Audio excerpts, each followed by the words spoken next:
अब हमको जानना है इसके बारे में, the phrase and the class के बारे में। The phrase PHRAS phrase and the class CLAUSE class. Class ना समझ लियो का यार, अगर बड़ा ही मामला, क्लास माने कक्षा और क्लास माने कुछ और हो, और क्लाथ्स भी नहीं समझना है। क्लाथ और क्लाथ्स में भी अंतर होता है, एक होता है सिला हुआ कपड़ा और एक होता है वैसे सादा कपड़ा। ठीक है, गूगल और बाबा से सर्च मार लीजिएगा घर पे कि क्लाथ्स और क्लाथ में क्या अंतर है। ठीक, जानना क्या है हमको, फ्रेज और द क्लास के बारे में जानना है। तो भाई अब फ्रेज क्या है, फ्रेज के बारे में जान लीजिए। इसके बारे में फ्रेज PHRAS फ्रेज। फ्रेज को वाक्यांश कहा जाता है। क्या कहा जाता है, वाक्यांश। इसका मतलब क्या हुआ, वाक्य का अंश, मतलब क्या, सेंटेंस का एक हिस्सा, सेंटेंस का एक हिस्सा, इसको हम क्या बोलते हैं, फ्रेज बोलते हैं। अब सेंटेंस का एक हिस्सा क्या होता है ये जान लीजिए। जैसे एक एग्जांपल हम लिख रहे हैं, he has a chain of gold. He has a chain of gold. ठीक है, उसके पास एक चेन है, किसकी, गोल्ड की। किसकी है, ऑफ गोल्ड। अब ये ऑफ गोल्ड क्या है, शब्द का, वाक्य का एक हिस्सा है, शब्द है ना, वाक्य का एक हिस्सा है, ऑफ गोल्ड। इतना समझ में आ गया, वाक्य का एक हिस्सा यानी वाक्यांश। ठीक, या सेंटेंस का एक हिस्सा, कौन, ऑफ गोल्ड। अब ऑफ गोल्ड के बारे में थोड़ा सा जान लीजिए कि अब ये वाक्य का अंश तो है, लेकिन ना तो इसमें सब्जेक्ट है और ना ही इसमें प्रेडिकेट, ये दोनों चीजें इसमें नहीं है। तो ये क्या हो गया, फ्रेज हो गया। क्या हो गया, ये फ्रेज हो गया, वाक्य का एक हिस्सा हो गया। अब हमको जानना है किसके बारे में, CLAUSE क्लास के बारे में। क्लास को हम क्या बोलते हैं, उपवाक्य बोलते हैं। क्या बोलते हैं, उपवाक्य बोलते हैं किसको, क्लास को। अब उपवाक्य क्या है इसको जान लीजिए। ही हैज ए चेन, फिर example, he has a chain which is made of gold, which is made of gold। ठीक है, अब which is made of gold, which is made of gold, यहाँ क्या है, ये भी सेंटेंस है, इसमें भी शब्द है, शब्दों के समूह। ठीक है, लेकिन यहाँ क्या है कि which is made of gold पूर्ण अर्थ लगभग दे रहा है। ठीक, पूर्ण अर्थ लगभग दे रहा है। इसके अलावा इसमें क्या है कि सब्जेक्ट और प्रेडिकेट दोनों चीजें हैं। इतने वाले में which is made of gold में सब्जेक्ट और प्रेडिकेट दोनों चीजें। तो इसका मतलब क्या हुआ भाई कि वाक्य का कोई एक ऐसा भाग जिसमें सब्जेक्ट और प्रेडिकेट हो, उसको हम क्लास या उपवाक्य बोल देते हैं। और वाक्य का एक छोटा सा टुकड़ा जिसमें सब्जेक्ट और प्रेडिकेट ना हो, लेकिन कुछ बताए, कुछ अर्थ बताए, भले ही वो अर्थ पूर्ण ना हो। ठीक है, अर्थ पूर्ण ना हो तब हम उसको क्या बोल देते हैं, फ्रेज बोल देते हैं। ठीक है, इतना समझ में आ गया। तो इसका मतलब क्या हुआ भाई कि सेंटेंस शब्दों का समूह है। ठीक है, और सेंटेंस में फ्रेज भी होता है, और सेंटेंस में क्या होता है, क्लास भी होता है। ठीक, इतनी जानकारी हो गई आपको, इतना समझ चुके। अब पार्ट्स ऑफ स्पीच में आ जाइए। किसमें आ जाइए? Parts of speech. कहा जाता है सामान्य तरीके से कि ग्रामर में शब्दों के काम और प्रयोग के आधार पर शब्दों को 8 भागों में बांटा गया है। कितने भागों में बांटा गया है? 8 भागों में बांटा गया है। और इन्हें ही अंग्रेजी में पार्ट्स ऑफ स्पीच बोल देते हैं और हिंदी में शब्द भेद बोल देते हैं। तो इनकी संख्या कुल कितनी हो जाती है? 8 हो जाती है। लेकिन अब नए नए जो भी व्याकरण वाले लोग हैं वो कहते हैं नहीं, एक डिटर्मिनर भी है। तो कुल मिला के पार्ट्स ऑफ स्पीच की संख्या कितनी हो जाती है? 9 हो जाती है। वैसे 8 होती है। डिटर्मिनर के बारे में हम आगे जानेंगे। तो सबसे पहले पार्ट्स ऑफ स्पीच के बारे में जान लें। अब पार्ट्स ऑफ स्पीच, जो भी शब्द होते हैं, वर्ड, ये प्रयोग के आधार पर, किसके आधार पर? प्रयोग के आधार पर या काम या कार्य के आधार पर बटे होते हैं 8 भागों में। इन्हीं को पार्ट्स ऑफ स्पीच कहा जाता है।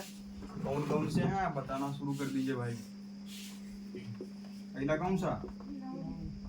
नाउन। ध्यान दीजिएगा, इस संसार में हमको जो भी चीजें दिखाई दे रही हैं, जिसके बारे में हम कुछ जानते हैं, जिसका भी कुछ नाम है, वो सब क्या है? नाउन है। और नाउन एक शब्द है, ठीक, जो नाई का फीमेल नाइन होती है। गांव देहात में लोग उस नाइन को नाउन बोल देते हैं, जो लोगों को शुभ अवसर पर गांव में आमंत्रित करने का काम करती है कि भैया दीपक जायसवाल के लड़के का जन्मदिन है, आ जाइएगा समय से। तो उस नाउन को नहीं समझ लेना है, यहाँ ये नाउन दूसरा है, मतलब संज्ञा। ठीक, और नाउन के बाद जब दूसरा आता है वो क्या होता है? प्रोनाउन होता है। और ये जो प्रोनाउन होता है, ये थोड़ा सा जान लीजिए, ये प्रोनाउन नाउन का काम करता है, मतलब नाउन की जगह पे आ जाता है ये प्रोनाउन। ठीक, और इसके बाद एक तीसरा आ जाता है एडजेक्टिव। क्या आ जाता है? एडजेक्टिव। ये क्या करता है? ये नाउन और प्रोनाउन में थोड़ी सी वृद्धि कर देता है। और वृद्धि कैसे करता है? लंबाई नहीं बढ़ाता है, विशेषता बता देता है। बस हम इसको क्या बोल देते हैं? एडजेक्टिव या विशेषण बोल देते हैं। और इसके बाद चौथा आता है, ठीक है, पार्ट्स ऑफ स्पीच का चौथा, लड़का। मान लीजिए कि भाई मानेंगे, पुरुष प्रधान समाज है, लड़का मानो भाई। तो चौथा क्या हो गया? वर्ब हो गया। अब ये जो वर्ब है ये क्या करता है भाई? इसको हिंदी में क्रिया बोलते हैं और ये काम वाले शब्द होते हैं। ठीक है, इनसे मूवमेंट का पता चलता है, स्थिति का पता चलता है कि आखिर हो क्या रहा है। ठीक, तो doing word is called verb. Verb मतलब क्या? क्रिया। और वर्ब के बाद 5 नंबर पे आ जाता है कौन? एडवर्ब आ जाता है। ये और भी महान आदमी है। नाउन और प्रोनाउन की विशेषता तो ये बता देते हैं, लेकिन ये जो एडवर्ब महोदय हैं, क्रिया विशेषण इनको कहा जाता है। ये सबसे पहले किसकी विशेषता बताएंगे?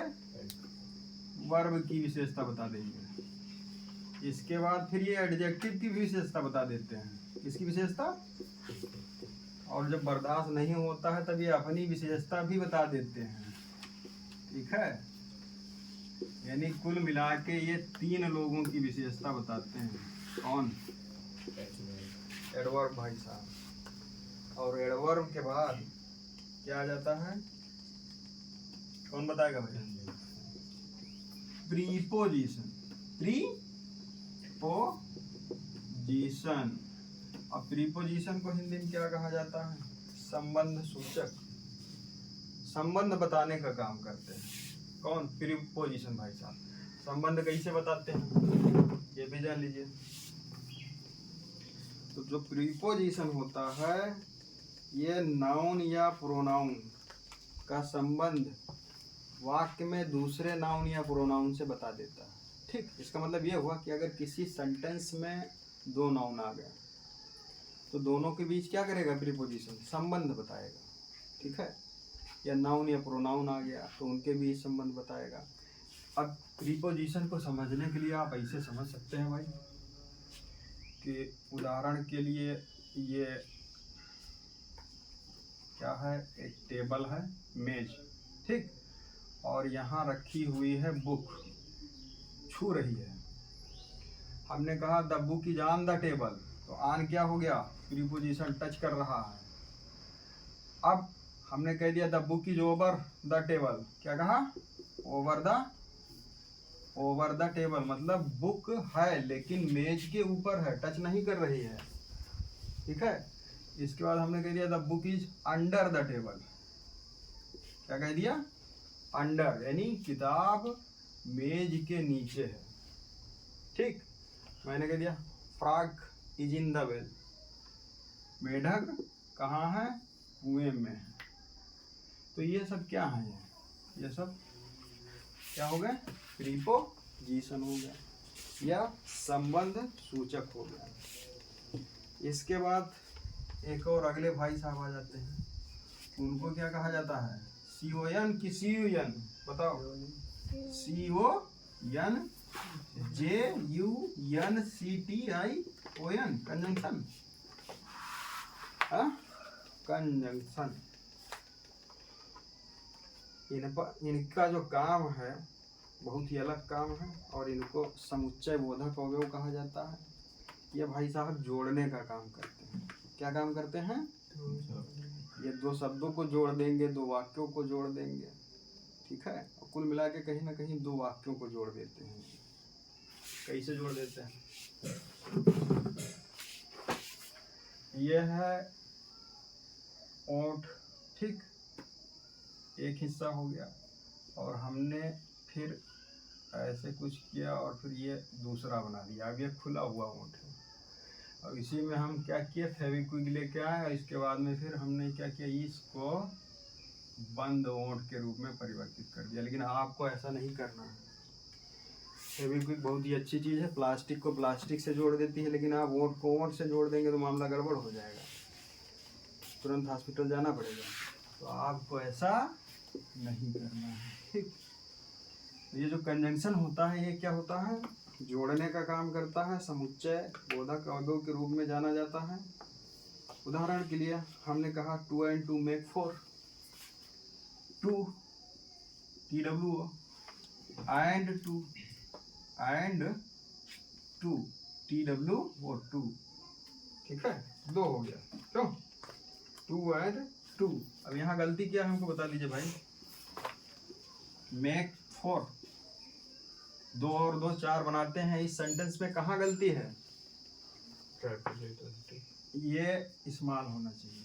ठीक है, यानी 2 और 2 4 बना देते हैं, तो ये जो एंड हो गया ये क्या हो गया, कंजंक्शन हो गया भैया, ये जोड़ने का काम कर रहा है। ठीक, इसके बाद अगले भाई साहब आ जाते हैं। अगले भाई साहब जो होते हैं उनको कहा जाता है क्या, इंटरजेक्शन। क्या कहा जाता है, इंटरजेक्शन। अब इंटरजेक्शन है क्या भाई, इंटरजेक्शन के बारे में जान लीजिए थोड़ा सा।